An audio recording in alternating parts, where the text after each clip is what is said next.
Alright everyone, so welcome to the mindset module of the course. This is probably going to be one of the shortest modules in the course, but one of the most important as well.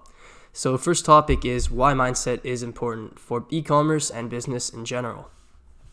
So number one is unrealistic expectations. Now I touched a little bit on this in a previous video, but I want to talk about it a little more. So most people will come into this space with unrealistic expectations. And this is mostly due to, marketers selling courses, things like that, and, giving off a false image of what this lifestyle is like. So the truth is that there's a learning curve and it takes a lot of time and a lot of work to see results. And the learning curve is really steep. So you need to learn a lot. You need to, practice what you learn and actually do it in practice. And that's the only way you're really going to start seeing big results with e-commerce. It's not, you can't just watch a video on YouTube and the next day you're going to make $10,000 a day. There's a learning curve and it takes time and, learning and application of what you learn. Now, without proper mindset, you're likely going to get discouraged and you're going to quit before succeeding. So you really need to have the proper mindset. Now, I want to talk a little bit about the dip too. And the dip is something, it's a really interesting phenomenon that's been studied over the years. And it basically says that success in almost anything usually follows this curve right here. So this axis is the results and this is the effort over time.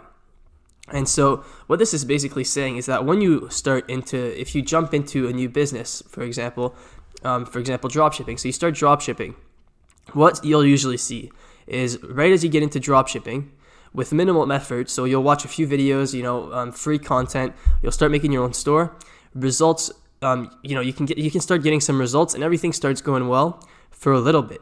So you'll probably get to like your first few sales, you'll get to like $100 a day. But then as you start putting in more effort, you start getting less results. And this is called the dip.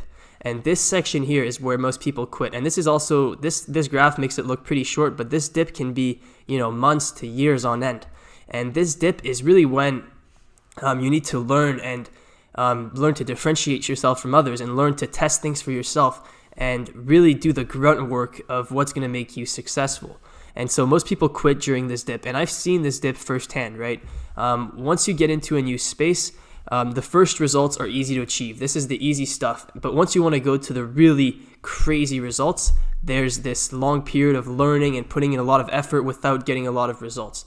And so if you want to read more about this, there's a great book called The Dip by Seth Godin, and I would recommend that you read it. But basically, you just need to understand that don't get discouraged if you experience this dip in your business. This is all part of the process. It just means that you're learning and you're taking in all of the information that you need to get to this point of great results.